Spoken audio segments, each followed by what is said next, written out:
Programme's called Death and Dying. The programme is presented by Colm Keane.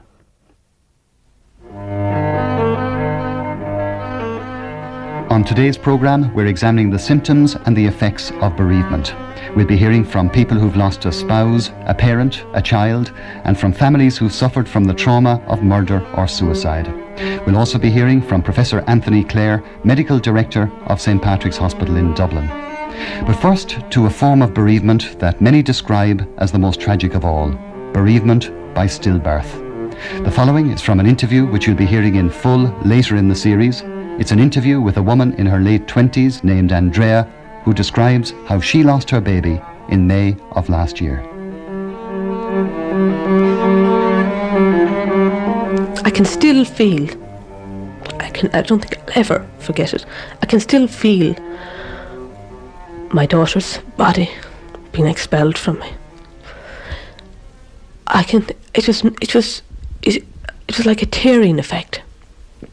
I knew that I had lost, my drive, my stamina. So it was actually much more difficult. But I held on because I had, all during the side effects of the induction were typical labour pains, but obviously there weren't labour pains, and I had held on, and I said I didn't want any pain relief because I thought my baby isn't going to disappoint me. She's going to give one breathe, one cry. That's all I want. I don't want anything more, just to say hello, goodbye, sorry I can't stay. And I waited for that cry or that little breathe. Nothing. I just felt the flap onto the trolley. Of course the doctors and the nurses were very good, but they couldn't do anything. And I could feel the cord being cut. It was so cold. And the plaster in my arms. And the doctor looked down at me and he said, "Would you like to baptise your daughter? Have you a name in mind?" I had never expected to have a daughter because there is a high predominance of male babies in the family. But I had a name picked out because I wanted to pick out a name that was like my own. So I took the small bottle of holy water and I poured it on her head. And at that point, when I said, "I baptise you," things really started to go downhill for me. Because I had discovered then that I had given birth. I'd lived in hope for the previous 3 days. At that point, I discovered that I had given birth to a baby of my own name, my own surname, that would never breathe outside this world. Listening to Andrea's deeply distressing account of the loss of her baby immediately evokes the image, the striking image of death like a tearing, like a physical rupture. In this case, of course, there is the agonizing reality that the death involved a child expelled from the womb into what should have been a great and vital and fulfilling life, and turned out to be the absolute negation of that, which of course is death. Death, the negation of life. In this instance, a tragic negation right at the very beginning. But the sensations that Andrea so powerfully, so emotionally describes are the sensations that people describe again and again at the loss of elderly parent, at the loss of a lover, at the loss of a child, in this instance at the loss of an infant. It is almost equivalent to a physical assault on the person left, on the bereaved. I was ripped apart in two. Part of me went with them. But if you can physically feel that something is being pulled out of you, that was the sensation that I got. I just got such a tightening around my heart, as if my heart was being reefed from me. All I just wanted to was sit quietly with them. And that was a woman in her 40s with 3 children, mourning the loss of her middle-aged husband, who died of cancer. And again, there is the striking physical image. In this instance, the image of the reefed heart. And of course, that is the commonest public, conventional image of someone who has lost someone, the broken heart. And that image recurs again, whether the person lost is a small baby, is a middle-aged man with a family, or in the example that follows, is a mother mourning the death of her 9-year-old boy who had spina bifida. I felt absolutely shattered. I knew there was no going back, you know, and I'm empty ever since. But I know he's here, you know,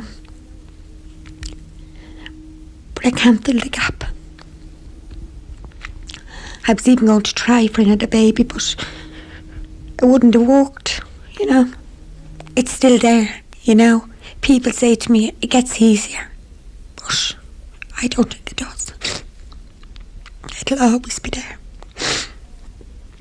And I know I have the other kiddies. I know there's people probably only have one child and it's taken from them, but I think if you have 10 and there's one gone, you'd still miss that one, you know. It is very hard for anyone to lose a child. All death, in one sense, is tragic, but the death of an elderly person whose long life has been well lived has a certain completion to it.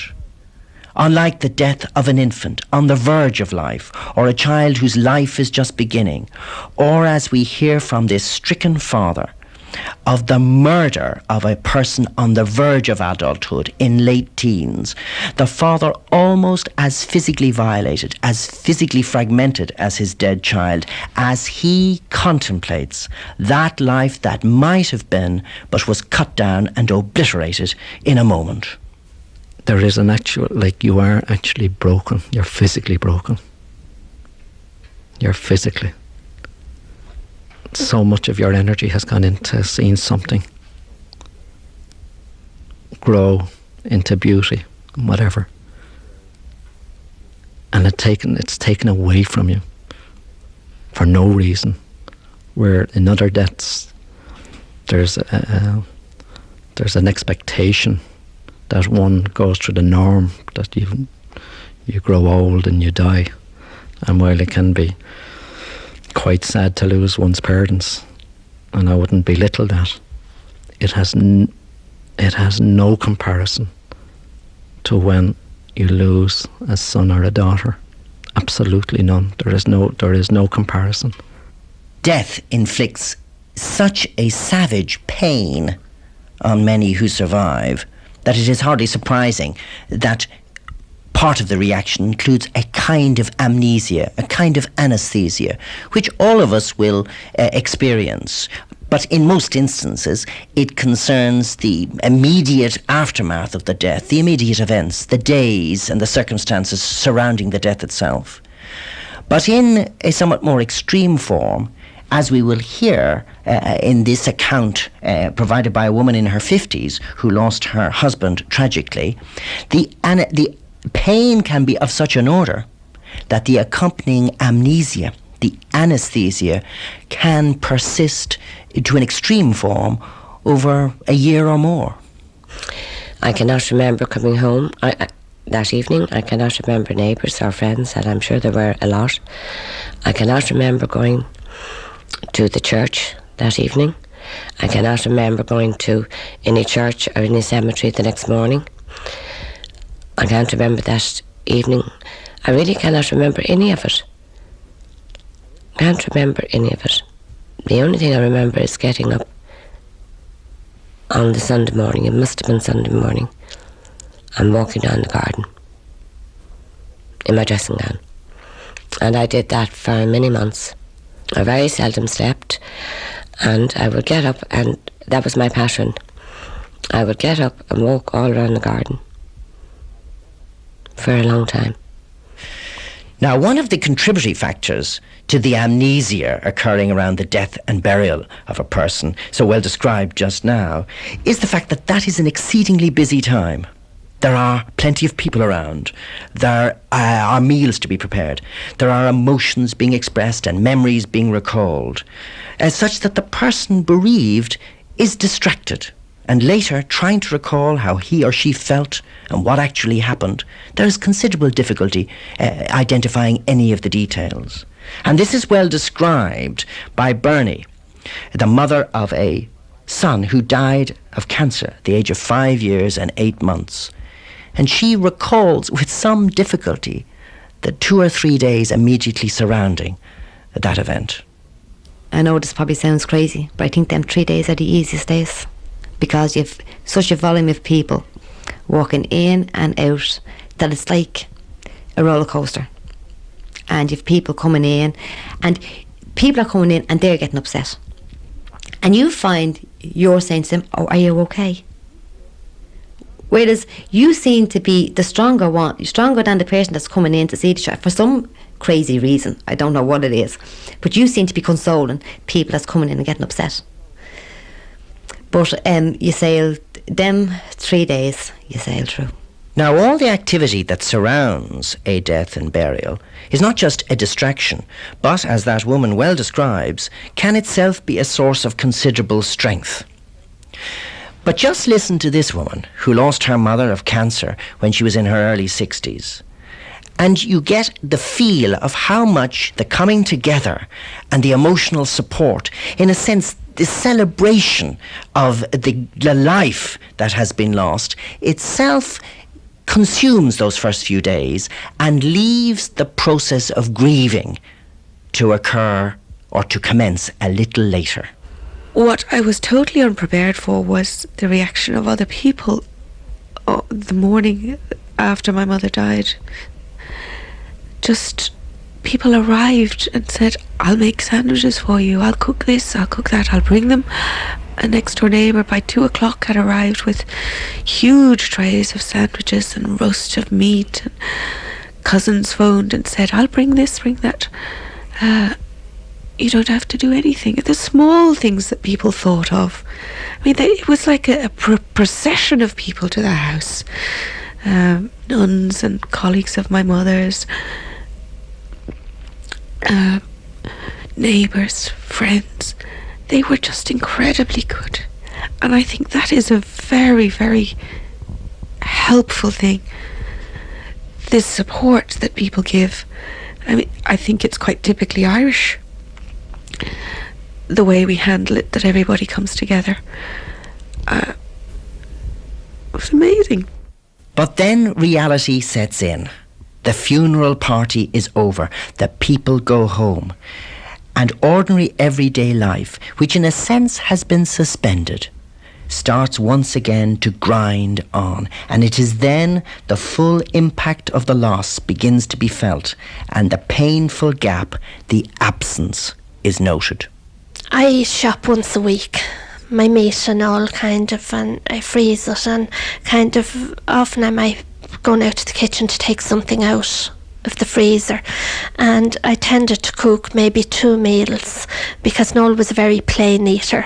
Just give him steak or chops or corned beef or bacon and cabbage or something like that, wherein the family would be into curries and chilies and spaghetti bolognese, and he'd say, "Oh, don't give me any of that muck." And for a long time I found I was taking 2 portions of meat out. I'd say, "I'll do a bit of steak for him tomorrow," or "We'll have chops for the dinner." And I found hard, even buying food, doing the shopping. You know, I would tend to pick up something, and maybe I'd be down 2 or 3 aisles in the supermarket and just spot it in the thing and say, "Dear God, what am I doing with that?" You know, the Worcestershire sauce was something that Noel used that nobody else in the house used.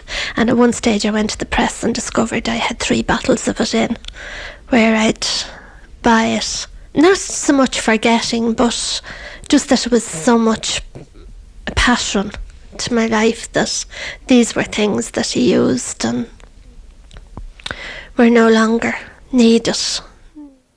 Now, thoughts like you have just heard can sometimes worry people and persuade them that perhaps they're going mad, the way that patterns associated with the dead person so powerfully persist that the dead person may still seem to be still there, as is described by this woman whose 5-year-old son had died of cancer, but she still feels sometime afterwards that he may walk through the door. I mean, I remember standing in the kitchen sink. I was peeling potatoes and I said, right, now, normally, if everything was normal, he'd be in school at this time. And I started, like, for about 10 minutes pretending he was in school. And I thought, she can't do this. I mean, he's not coming home. Like when the other children are coming to school, he won't be coming down. So, yeah, you can play games with yourself. It doesn't make it any better. The reality is, that's not the way life is. He's not here. And you're only putting yourself through more torture by pretending he's going to come through the doors. After some time, and in certain circumstances, you begin to think back as to how the person might have died. And this is particularly true in the case of an unexpected or an unexplained or a violent death. Or in this case, where a woman mulls over the events that may have led to the suicide of her own mother, trying to imagine just what it was like to be that poor, tragic woman about to take her own life. I've often fantasised around it and seen her, God love us, with her decision made and her loneliness. And I often fantasise about she getting the jug of water and going upstairs and taking the tablets. And I remember at the early stages, or the first 12 months, actually trying to feel what it was like. How did she die? What was it painful? Did her heart stop? Did she suffer? And not knowing.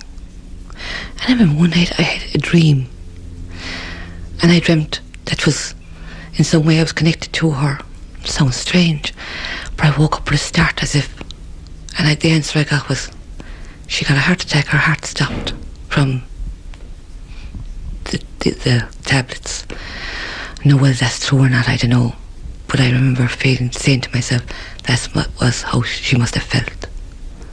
And I'd say very, very lonely.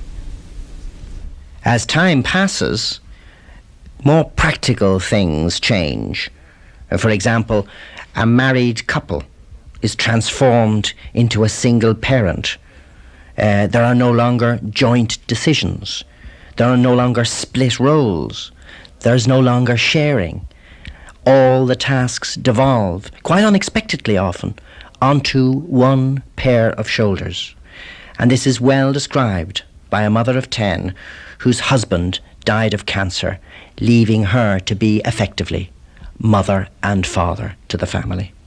Well, you were the father and mother and all, the financial advisor and all the rest of it. And you hadn't a second opinion in anything. You had to make your own decisions for yourself, you know, like if it was shopping and whatever, you know, like paying the bills and that, you had to make those decisions for yourself. And I think the hardest thing I think I found myself was whole communions, confirmations, all those. You were there on your own. You know, you were sitting there on your own, standing out on your own. And I think that's one of the hardest things I found. Or even wedding invitations, you're there on your own. Even though there are others there, you know, but at the same time, you're on your own, do you know? They are the hardest. I think they were the hardest things I found. It is remarkable too, the simple and unexpected difficulties that can occur. Such as, what do you say of someone who is dead? How much do they still count? And indeed, are they still to be counted as family members? And these kind of issues, simple issues, can disturb a lot of people. One of the difficulties that I often come across is when people ask you how many are in your family. I have a difficulty of saying whether it's 2 or 3. Now I know what to say. I say I'm 3, and then I explain. But up to that, I had a difficulty. I didn't know what to say. And you get embarrassed or whatever. Not so much embarrassed insofar as that maybe embarrassed that you're trying to ignore what's actually happened. And again, be truthful. You know, you've got, we had a family of 3 and we lost our daughter because she was murdered, rather than saying we've 2 and forgetting that a tragedy happened in your life. You should be more truthful, and whether that's to do with murder or suicide or whatever, I believe that you should tell your story, because if the person asks the question, irrespective of whether they want to know the answer, you tell them what has happened. So it gives you, again, another outlet to say, yes, you have a family, and this is what has happened in your family, and this helps you. We have spoken so far about the effects on adults who have recently been bereaved. But the impact of death on children can be striking and persistent and distressing. And in this context, it is worth noting that at the time of bereavement, people often come and sympathise and relate to the adult bereaved, while children are often neglected and their feelings, if you like, taken for granted. An unwise thing to do, as we can hear from this mother of 10, who we heard of a few moments ago, speaking of the effect of the death of their daddy on the 3 youngest children in that family. Well, the youngest lad that was sick, he is 6, he has a speech problem. And he went silent. He went dead silent. And that was his problem first, you know, like so. He went back really to square one, where there was an awful lot of work put into him with speech therapy and that. And even to this day, he doesn't talk about him. You know, or even to this day, if they're even on a book that there's something about daddies, he cuts it out. He doesn't want to hear. The youngest girl, she was just coming up on 3, you know, like, and she had it that her daddy died and gone to heaven, and that's it. And, you know, and everyone she meets, she's telling them that.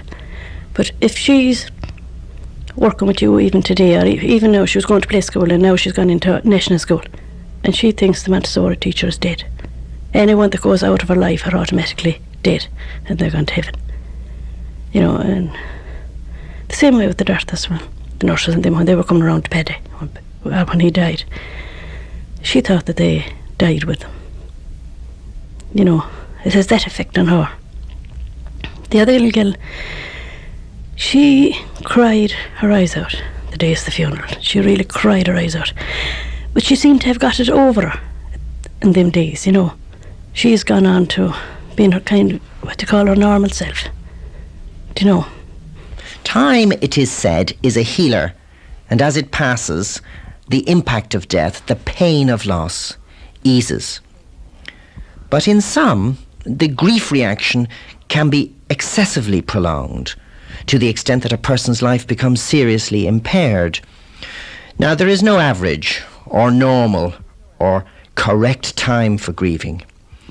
But we can say that the persistence of an extreme reaction over a period of, say, a year, provokes concern. As in this case of a woman who lost her husband and is still in considerable distress over 12 months later. I was at the stage that I was walking around and tears running down my face and crying I wasn't sleeping that night, and I was talking non-stop about him and reliving those 7 weeks day by day and hour by hour. And I had gone down to the doctor and he said he wanted me to go for treatment, that he felt I was on the brink of a breakdown, and I was saying no, like I was just grieving, surely it was natural. And he said no, it had gone beyond that stage, and that I said I couldn't go because I'd be taken into hospital and I couldn't do that to the family. I was just reliving those days, morning, noon and night. They were just ticking over in my mind all the time. Grief that is unresolved, unexpressed, not faced, can and does emerge in other ways. If it is bottled up, it then breaks out. A woman in her 50s who lost her husband begins to experience panic attacks. If I went out, I discovered that I would have to be able to get out. I'd have to be able to get back. So therefore I never went with anybody to anywhere. I always made sure that I had my car and that I could leave when I wanted to leave, not when somebody else would want to. Because I would have dreadful panic attacks. I could take them when I was doing the shopping, and I would have to go immediately. I just wouldn't even be able to get to a checkout. And I would just have to come home. And when I came home, then I would be absolutely in bits and wondered, why did I want to come home so badly? Maybe something was there that I thought he would be here, because I couldn't really comprehend that he was gone and that I was here on my own. For some, coming to terms with death can be helped by faith. This woman who lost her mother through cancer found that their shared belief in God enabled her to come to terms with, to make sense of, to accept her mother's otherwise arbitrary death. Both my mother and my father and my brother and myself all have a great belief in life after death. We all have a strong faith in one way or another. It may not be totally orthodox. But my mother was an incredibly religious person, in the best sense, not a holier than thou, not a holy Joe. And she was totally at ease with the death of life after death. And I found myself at her funeral mass an incredible peace for my mother. The distress I felt was probably feeling sorry for myself, for my family, especially the little ones. They kind of tug at the heartstrings. I'm so sad Nanny's dead, and that kind of cuts through you. But for my mother, I was so pleased for her and so at ease about it.